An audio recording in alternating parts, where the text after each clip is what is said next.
mga kapuso, pansamantala pong hindi nadaanan ng isang bahagi ng Quirino Avenue sa Maynila kahapon.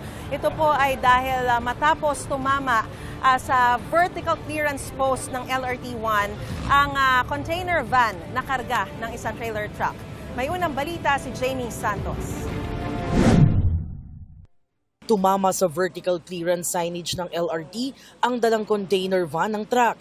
Dahilan para umangat ang steel post. Galing Cavite ang truck at pabalik sa Malabon. Kailira mga truck. Okay naman, puro truck naman sinusundan ko. Sumayad na po yung container ko po diyan sa vertical. Samantala dati, daanan naman talaga ng truck to yung Quirino eh. Dito naman po kami dumadaan. Hindi po kayo sumasabit? Hindi po.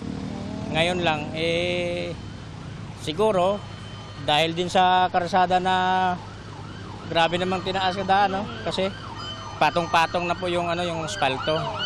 Gumamit ang MMDA ng boom truck para iangat ang sumayad na bahagi ng poste at i-welding ito. Winelding po yan dahil natanggal po sa pagkaka-welding na disalign. Ininspeksyon na ng pamunuan ng LRT ang pinsala. Tumanggi silang magbigay ng panayam. Nakatakdang mag-usap ang pamunuan ng LRT at ang kumpanya ng trailer truck. Naialis din ang sumabit na truck. Ito ang unang balita. Jamie Santos, GMA News.